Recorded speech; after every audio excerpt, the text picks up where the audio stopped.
In just a few hours, the Gregory party will attempt to escape from the Magic Island. When the Gregory yacht, with Mrs. Gregory, Captain Tex Bradford, and Jerry Hall aboard, was captured and drawn to the strange island of Euclidia by magnetic force, a little homing pigeon was released to carry word of their trouble to another boat with Johnson on board. Johnson, in turn, released a pigeon which arrived safely at the Gregory yacht. And with the aid of these clever little birds, the prisoners have arrived at what seems to be a chance to escape. The Euclidean scientists are asleep in the chemical laboratory, victims of a formula Captain Bradford gave them. Jerry and Joan are in the radio cabin on the yacht, planning a desperate move to help Mrs. Gregory and the captain. It's a slick plan, Joan, if we can only get away from this yacht to try it out.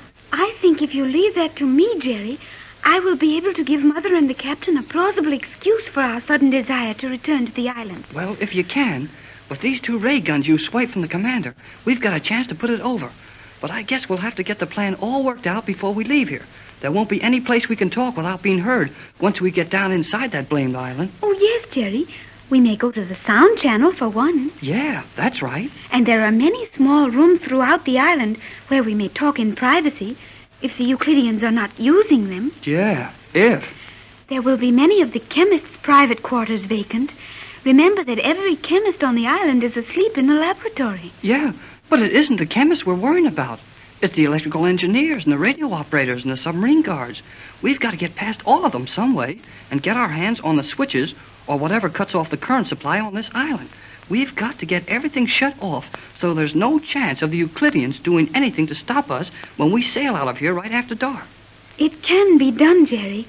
It will be dangerous and exciting, but it can be done. Okay, kid. I'm with you if you say so.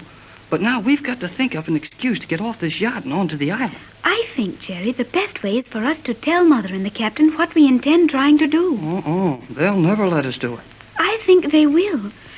Captain Bradford will realize that our only hope is to render the island as nearly powerless as possible, and he will see instantly that you and I can move about in the island with greater freedom and less suspicion than would be allowed him. It might work. We'll ask them anyhow. But remember this, if they say no, we'll find a way to go just the same. Agreed, Jerry. We will, what you say, extract a rapid one. You mean pull a fast one? Exactly. Ah, you're talking, Joan. Oh, here are Mother and the captain. Don't spring it up too soon now. What's that, Jerry? You and Joan going to spring something on us? Maybe. After a while. Joan, dear, you and Jerry both look very guilty about something.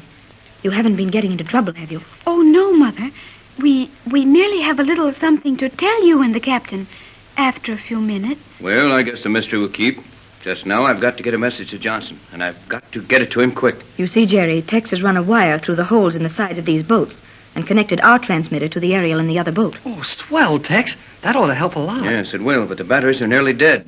I'm afraid to run the motors anymore for fear someone on the island will suspect something. I think it is very dangerous, Captain, to try getting a message to Johnson. These Euclideans will surely understand what you are trying to do. Don't you think, dear, that they were deceived about Johnson? That they believe Johnson came in here aboard his boat, don't they? They do now, but it would take only a little suggestion to make them realize they had been tricked. Hey, hold everything. I got an idea. What is it, kid? Well, it's pretty sure these Euclidean guys believe that McLeod is Johnson, all right? Yes, Jerry. They believe that, as they had only heard his voice over the radio. Then why not get Mac in here now? Let him send a message to Johnson, and that might help the idea along. I'm afraid of that, Jerry. Why, Pat? Because they'd surely recognize the different voice when they heard it over the radio. Just now, they believe Mac is Johnson because he's only spoken briefly to G47, pretended to have a sore throat then. But if he were to attempt to send a message... No, I think it'd do more harm than good. You're right, Pat. Sorry. Guess my idea wasn't so hot. Never mind, Jerry. You will get another one someday. Hey, I get 'em all the time. Now, you two stop quarreling and give us a chance to send a message. Perhaps you'd better do it, Tex. You can work the initial code into it without writing it down. I'd have to scribble it out first. Right. I'll see what I can do. Now, you can check this for me, Jerry. Mm-hmm. Copy what I send. Then we'll see if I hit the code accurately and all, enough for Johnson to decipher it. I'm afraid if I write it out, it'll sound so cut and dried anyone would know what I'm trying to do. I'm ready. Go to it. May I copy it also, Captain? Sure, Joan, but you may find it a little fast when you're not used to it. I will try and keep up with you. Quiet now. Let Tex get his message over. Wait a minute. I'm sorry to butt in, and I know that message is important.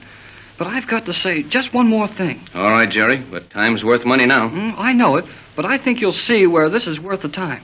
Now, wouldn't it be better if you could get that message out without the Euclideans being able to intercept it? I mean, even if they could hear it, wouldn't it be better to know it was at least getting past the edge of the island? Of course, Jerry, but that's impossible. All we can hope for is to get enough of the message outside the magnetic ring to do some good before they realize its value and stop our beam. But suppose your beam is being stopped at all times. Then the Euclideans have your message. They may take their time in deciphering it, but long before dark, before you are ready to attempt the escape, they will know your plans and be ready to spoil them. I know all that, Joan, but we've got to take the chance. Oh, no, you don't, Tex. Look, if you let Joan and I try something... That is right, Jerry. I feel this is the time to tell them. Tell us what? Have you two a plan of real value? We think it is, but you've got to let us tell you the whole thing before you say no. Well, get on with it, son. If it sounds possible, we'll let you try it anyhow. There, Jerry, you see? Now tell them about it. Well, Joan and I figured we could get around a lot of places on the island easier than you two, because the Euclideans think Tex has got all the sense in this outfit. Go on, Jerry. And the first thing we need right now is to be sure of two things. First, that we can get a message to that boat Johnson's on and let him know we're going to make a break for it. Right so far. And also, we must make sure that no one on this island will be in a position to stop us when we take the boat out after dark tonight. Well, of course, those things would be nice. But it's rather foolish to talk about arranging it so easily. Yes, I'm afraid you've taken on too big an order, Jerry. Oh, no, sir, we haven't. Now listen carefully to this. Joan knows a lot of the rooms in the island where we can talk without being heard on the rest of the island. And if we can make our way from one of these rooms to the other and take over control of each section we pass through, we can finally get the main control rooms and shut off all the electricity on the island. Then they can't make a move. And we can get our radio messages out first, then fix it so the boat can sail, and no one will ever know it till it's too late to stop us. Why, Jerry, that's madness. You and Joan will most certainly do no such thing. Not while I know it. Why, you kids wouldn't have a chance. I think we would have a very good chance, Captain. Oh, sure, Tex. Let us try it. Please. We can put it over. Please. No, Tex, I won't permit it. Neither will I. Why, you kids would just be getting started when one of those Euclideans would turn a ray gun on you. And when you woke up, you'd be prisoners in one of their submarine cells. Our escape would be hopeless, as we certainly wouldn't leave without you. But what if Jerry and I were using the ray guns ourselves, and were very careful to let no one see us? What then? Well, of course, you might have a chance then, but where would you get the ray guns? I have 2 of them. Joan, you what? You've got 2 of those things? Sure she has. And they're the 5-minute kind, the 300-second ray, the Euclideans call them. But how did you get them, dear?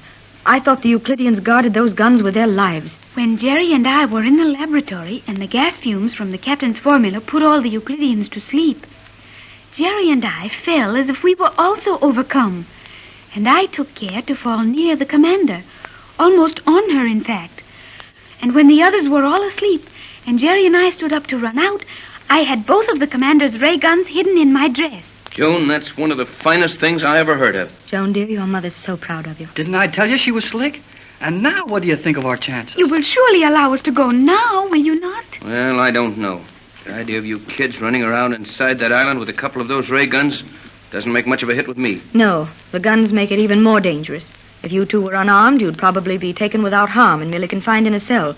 But with those things, you'd take chances and deliberately run into danger. No, I don't like it. Oh, but gee, Mrs. Gregory, if Joan and I did all right about getting ourselves into that laboratory and out again, and if Joan's clever enough to get those guns, we ought to have a chance to show what we can do. Yes, Mother. Jerry and I are quite capable of taking care of ourselves, and it should be our privilege to contribute at least a portion of the energy expended toward our ultimate freedom. She means we ought to get a crack at helping things along. Please, Captain Bradford, we will be very careful. Oh, sure, Tex. Joan and I will watch every move, and before we get caught, we'll run right back to you. How's that? Well, Pat, You'd let them go if I would, wouldn't you, Tex? Yes, dear, that's a big chance for them. If you and I fail to get off this island our own way, we've not only let them down, but we refuse them a chance to help themselves and all of us. You're right, Tex. I'm only being a woman about it. It's a little hard for me to think of Joan taking such chances. For 14 years, I've searched the world over for her. Now, only a few days after I found her, I must let her go again. Go into danger because of me. Oh, forget it, Mrs. Gregory. I'll take care of Joan. No matter what happens, I'll look out for her. And you and the captain can do a lot more good by being right here on this boat and having everything ready to shove off as soon as it gets dark. All right, you win, kid. Though it seems funny for Pat and me to sit here and let you kids run these risks. Oh, I know it's a sensible thing to do.